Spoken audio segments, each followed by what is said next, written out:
Ahora, dejando un poquito de lado las distintas clasificaciones, vamos a hablar de las membranas biológicas y de distintos agregados lipídicos.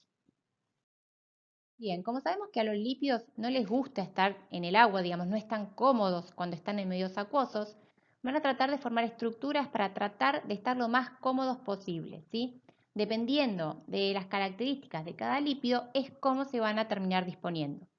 Por ejemplo, si el fosfolípido tiene una forma más bien cónica, van a disponerse en forma de micela. Siempre van a tratar de estar con la parte polar hacia el agua y la parte no polar bien lejos del agua, o sea, rechazando la misma. Otra forma es, por ejemplo, esta en disposición de bicapa laminar, en la cual la sección transversal de la cabeza y de las colas son similares. Entonces se ponen de esta manera como una bicapa. La desventaja de esta disposición es que los laterales sí van a estar en contacto con el medio acuoso. Por eso a veces se prefiere esta disposición en liposoma en la que existe esta doble capa de fosfolípidos con las cabezas polares hacia adentro y cabezas polares también hacia afuera. Digamos, lo que tratan de buscar es la forma más estable y más cómoda para que las partes que no están cómodas en contacto con el agua puedan estar bien alejados de la misma. Entonces, por interacciones hidrofóbicas, las moléculas lipídicas se juntan de manera espontánea y los lípidos forman un agregado, que son justamente estos que estamos mostrando. Pasando ahora sí a las membranas biológicas. Este esquema, esta foto o alguna similar, lo debe estar persiguiendo, me imagino que desde la secundaria, ¿sí? Esta es la típica estructura de la membrana celular. Las membranas, tengamos en cuenta que no son simplemente paredes de contención, ¿sí? Sino que estas membranas definen los límites de las células y esto es muy importante, regulan el tráfico a través de ellas. Es decir, en cierta manera, estas membranas son las que deciden quién pasa y quién no pasa. Entonces, las membranas son flexibles, sellantes, permeables a compuestos hidrofóbicos y selectivamente permeables a solutos polares. Es decir, algunos solutos polares podrán pasar y otros no. Según los lípidos y las proteínas que la conforman, va a cambiar la función como las propiedades físicas de la membrana. Ya las mencioné hace un ratito, pero acá podemos ver, por ejemplo, las proteínas transmembrana, que son las integrales, que van de lado a lado, o proteínas que están asociadas a una sola de las dos caras, ¿sí? Por ejemplo, en este caso es a la cara interna. Acá hay glúcidos que pueden estar en alguna otra de las partes, las colas siempre apuntando hacia adentro y las cabezas polares. El modelo mosaico fluido es el modelo que trata de describir cómo se comportan las membranas biológicas.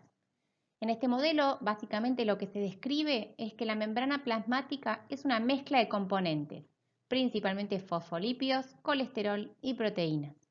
Estos componentes se pueden mover fluida y libremente en el plano de la membrana. Por supuesto, tengamos en cuenta que no se mueven como si fuese una película de acción, pero sí tienen cierta flexibilidad y movilización.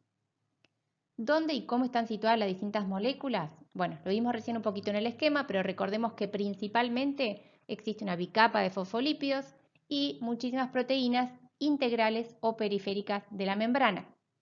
Las integrales, recordemos que están embebidas en la bicapa, es decir, están insertas y van de lado a lado, mientras que las periféricas están asociadas a proteínas integrales o a distintos lípidos de membrana.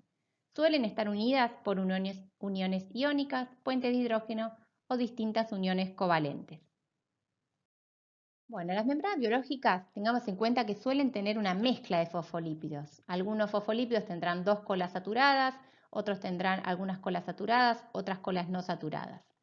La temperatura hace que el comportamiento de la membrana biológica cambie, ¿sí? Recordemos que los ácidos grasos son más fluidos a altas temperaturas y menos fluidos a bajas temperaturas. Tanto los esteroles como los ácidos grasos saturados, que recordemos que son los que son más bien rectitos, le dan mayor rigidez a la membrana. Cuando estamos a bajas temperaturas, el colesterol lo que hace es aumentar la fluidez, ya que evita que los fosfolípidos se compacten, mientras que a altas temperaturas disminuye la fluidez. Entonces, de esta manera lo que hace el colesterol es ampliar la gama de temperaturas en las que la membrana mantiene una fluidez funcional y saludable. Algunos de los movimientos de los fosfolípidos son estos que se muestran en este esquema. Por un lado tenemos una difusión lateral, es decir, que los fosfolípidos pueden ir moviéndose a lo largo de su lado de la membrana.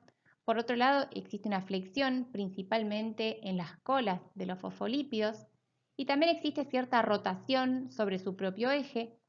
Y existe otro cuarto movimiento que es este denominado flip-flop, en el cual el fosfolípido pasa de una cara hacia la otra de la membrana, pero este es un movimiento que ocurre bastante poco. La membrana, recordemos esto, ¿sí? Existe una asimetría funcional, es decir, ambas caras de la membrana no son espejadas, sino que son distintas. Existen ciertas moléculas que siempre son más comunes en la cara externa, mientras que otras son mucho más comunes en la cara interna.